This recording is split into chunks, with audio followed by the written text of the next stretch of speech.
Channel అమ్మమ్మతో నేను. ఇవాళ మనం ఒక హెల్తీ రెసిపీ చేసుకోబోతున్నాం. అదేంటో తెలుసుకోబోయే ముందు ఎవరైతే మా ఛానల్ సబ్స్క్రైబ్ చేయలేదో కింద ఉన్న సబ్స్క్రైబ్ బటన్ ఖచ్చితంగా నొక్కండి.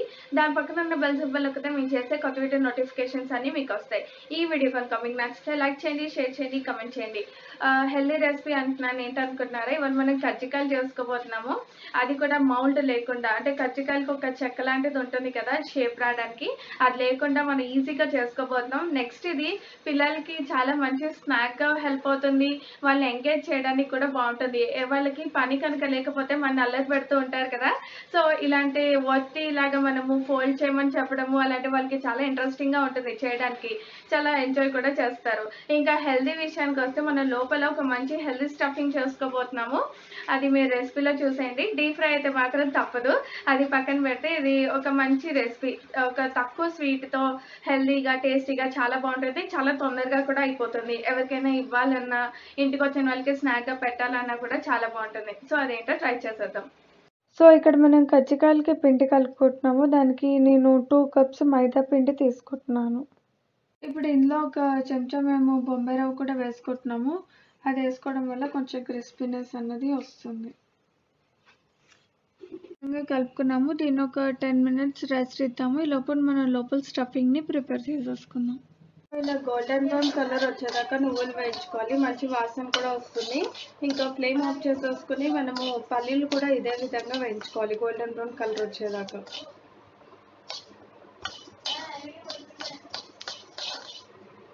సో ఇక్కడ పల్లీలు కూడా కొంచెం గోల్డెన్ బ్రౌన్ కలర్ వచ్చేదాకా వేయించుకున్నాం కదా.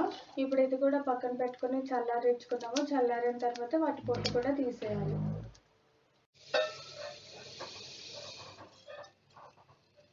పెట్టుకున్న నువ్వుల్ని మనము మిక్సీ చేసేస్తాము.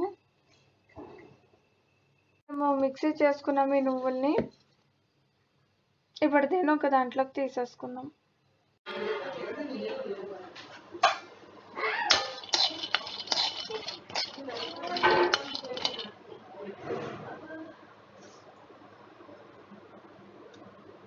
అదే మిక్సీ జార్లో వేయించిన పల్లీలను కూడా వేసేసుకున్నాం. చేసుకున్న పల్లీల్ని కూడా ఇందులో వేసేసుకున్నాము. పల్లీల్ని కంప్లీట్గా కాకుండా కొంచెం బరకగా మనం మిక్సీ చేసుకోవాలి.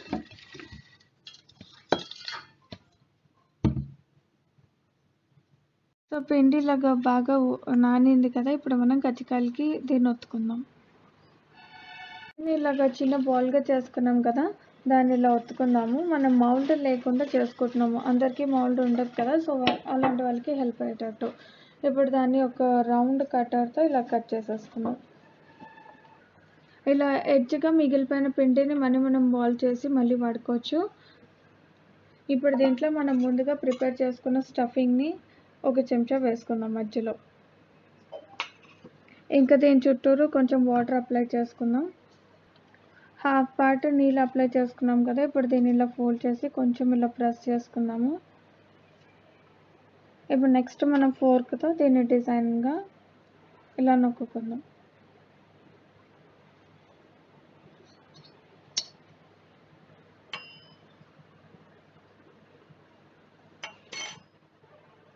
ఇదే విధంగా మేము పని చేసుకున్నాము. మొత్తం అన్నీ చేసుకున్నాక నేను మీకు వేయించేటప్పుడు మళ్ళీ చూపిస్తాను. ఇక్కడ మేము కజ్జికాయలు ఇలా చేసుకున్నాము. ఇప్పుడు మనం ఆయిల్ హీట్ చేసుకుని దీన్ని వేయించుకుందాం.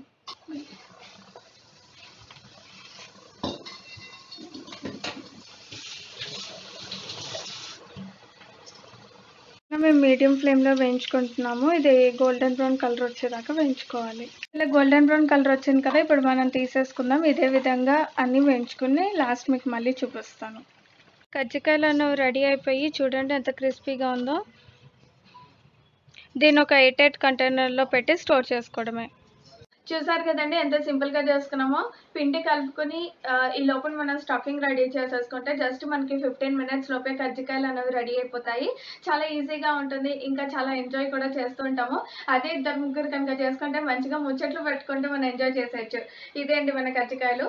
మీరు కూడా తప్పకుండా ట్రై చేయండి. మీకు ఎలా కుదిరిందో నాతో కామెంట్ సెక్షన్లో షేర్ చేసుకోండి. అందరూ ఒకటే స్టఫింగ్ చేయరు. కొంతమంది పుట్నాల పప్పు చేసుకుంటారు, ఓన్లీ నువ్వులు చేసుకుంటారు, అలా డిఫరెంట్ స్టఫింగ్స్ అయితే చేసుకుంటారు. మీరే ఏ స్టఫింగ్ చేసుకుంటారో నాతో కామెంట్ సెక్షన్లో షేర్ చేసుకోండి. నేను మళ్ళీ ఒక మంచి వీడియోతో మీ ముందుకు వస్తాను. Until then keep watching. Thank you. Bye by.